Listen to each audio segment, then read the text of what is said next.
Hello YouTube, Dino is back with another video. Today we'll have a quick breakdown on Milestones Week 2 event. We have 4 new MSPs and a lot of other cards to have a look at. Before we jump into the video, if you could consider liking and subscribing, it would really help me a lot. We are getting so close to 1k subscribers. So I'm also live on Twitch 5 days a week, Monday, Wednesday, Friday, Saturday and Sunday. So if you want to see me playing NHL 23 live, make sure you stop by. Okay guys, now it's time and let's jump into the video. Okay, this week's event we have 4 new MSPs and we have Stamkos and we also have Alex Ovechkin, who are very close to achieve their milestones, so their cards will go up in an overall. Stamkos will go up by 3 and Ovechkin will go up by 1. As you can see on the screen now, these are all the milestone cards to keep an eye on for the players to achieve their milestones. This will help to keep you understanding, like, is there any card to actually worth investing? We will have a quick look on Stamkos and Ovechkin just in a second. Okay, Alex Ovechkin, as already said, they really made his card very dirty. First of all, they did add him speed, so 88 overall had 87 speed, and that's for Ovechkin is quite a lot. Also, look at those shooting and hand stats. Incredible. This card is one of the best Ovechkin's cards I saw in a really long time. Also, he had a close quarters, which is really good, and I want to see how Ovechkin would play with them. I have his X Factor, so I will not try out this card particularly because I already have his card in a lineup. If I would pull him untradeable, I will 100% swap him with the X Factor I currently have just to try the close quarters because I think it's a really good superstar ability. Another card to have a look is Jack Eichel from this week. Obviously, if you are Eichel's fan, he's having an incredible season in Golden Knights.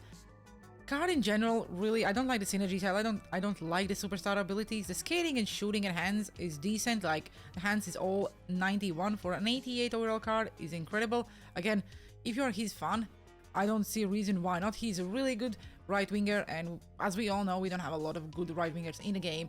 I personally never enjoyed using his card, so I would say for me it's a skip, but on a paper and for everyone who likes this card and are looking for a good right-handed winger who can also be very solid in the center, Jack Eichel is something you should probably look at.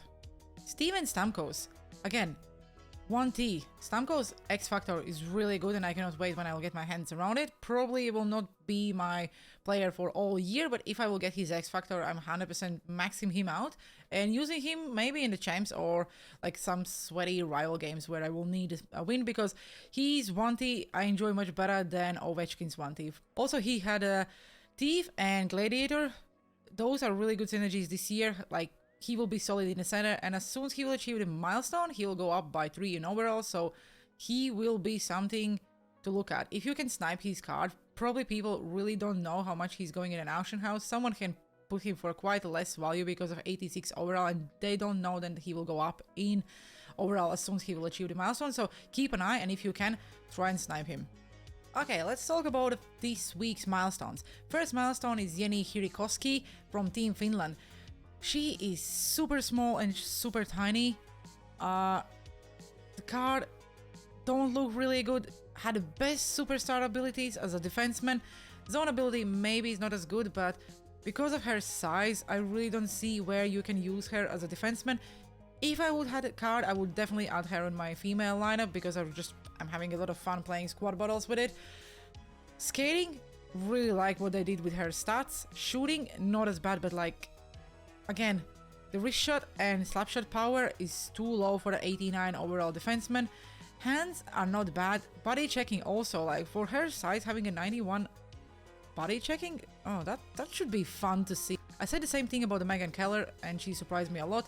She's one of my top scorers and my top defenseman, and she probably will stay in my lineup until, I don't know, at least for the next few months.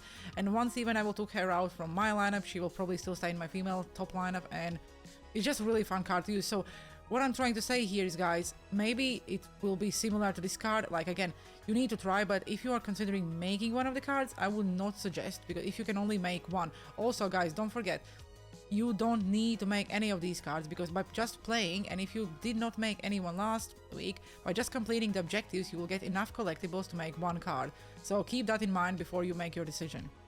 The next card is Mike Green. Again, not really tall, but quite a big defenseman. Obviously, he's a Red Wings legend. He did achieve his milestone in Capitals, so that's why he is wearing Capitals jersey. I would really like him wearing Red Wings jersey instead of that. He had elite edges and seeing eye, really good superstar abilities. Would be a fun card to use. Again, I would probably will not make him because I just think then there are like the team builders are still better defensive cards than my green.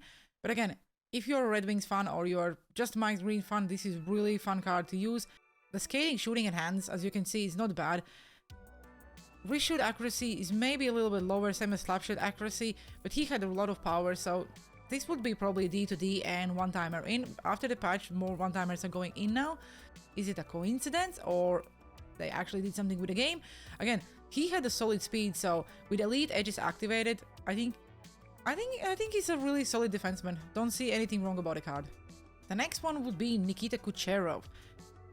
I really want to try out this card. Like, Kucherov is one of the funniest and best cards usually to try. He had a gold elite edge. I think he would be a phenomenal card. Again, he's probably not... It's like very risky to make someone so early in the game. If you're hood rich and you have a lot of untradeable 87s or 86 or 85 overall cards, you can just... This event is really cheap, so technically everyone can afford any card. But if you're looking for one card to make from all of them, then Kucherov probably is not the top choice. But again, he's still a super cool card. I think that he's one of the best cards we've seen in a really long time. Also, superstar abilities. And I keep saying that in every single video.